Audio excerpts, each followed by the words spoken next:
guys. So 360 breathing, diaphragmatic breathing, belly breathing, it's all kind of the same thing, but like I said on our day one webinar, it's really important to be able to start to control your diaphragm, start to breathe properly, really utilising that muscle to be able to really utilise your core muscles and actually make the core exercises effective. So we're going to practice a little bit of 360 breathing.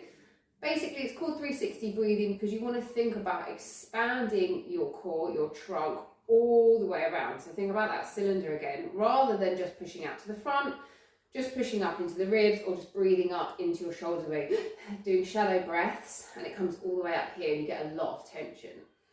Another benefit of 360 breathing is you should find that it starts to engage, starts to work your parasympathetic nervous system, and that's the nervous system that calms you down. So our sympathetic is where we're getting that adrenaline, fight or flight.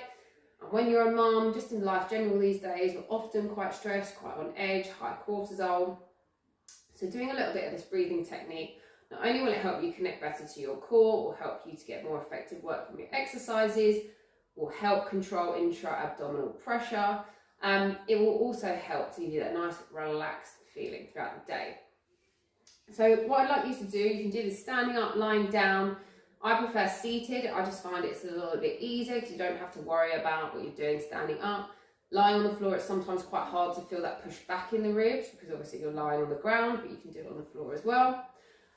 So sitting on a chair, nice and comfortable, feet on the floor, and you're going to pop your hands around your rib cage. So ideally, if you can get your thumb all the way towards the back of your ribs, but you should be able to feel it pushing out anyway. And then your fingers just on the front of your rib cage, and actually put a little bit of pressure on. They're not going to break, so you can really, feel the bottom of the rib cage here, just under my fingers. And then we're just going to take a nice deep breath in. And as you breathe in, you want to feel your rib cage not just pushing out to the front, not just drawing down into the belly, but also pushing out to the side and then across or back to the back. So your rib cage is expanding all the way around, and that's why it's called 360 breathing. So popping your hands on your rib cage, relaxing your shoulder blades.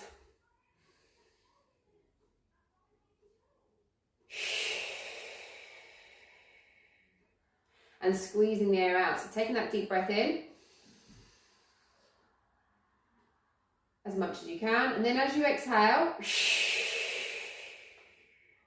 make a noise like you're blowing up a balloon. Force that air out and really feel your ribs contracting into the center. It might give you a few goes to feel it, to get it right. It might take you a while to not feel like you're squeezing up into your shoulders. I was even feeling it a little bit there where I was having a readjustment. We want to be thinking about drawing the breath down.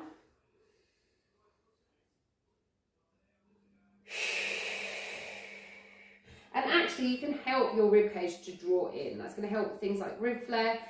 We're going to do this breathing whilst we're doing our exercises throughout the rest of the week. Give it a go throughout the week. I mean, it couldn't be more simple. Deep breath in, feel your rib cage pushing out all the way around.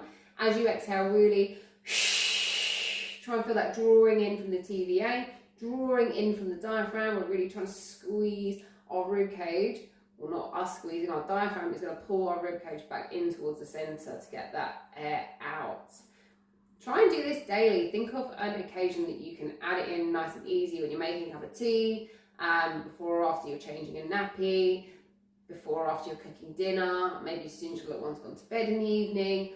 Find a place that you can practice this breathing each day so it just becomes more and more like second nature and something that you don't have to think about so much anymore. And then you might also see that you start to feel that sense of calm taking over through your body. It will start to, get that parasympathetic nervous system working. Give it a go, try it each day, and let me know what you think.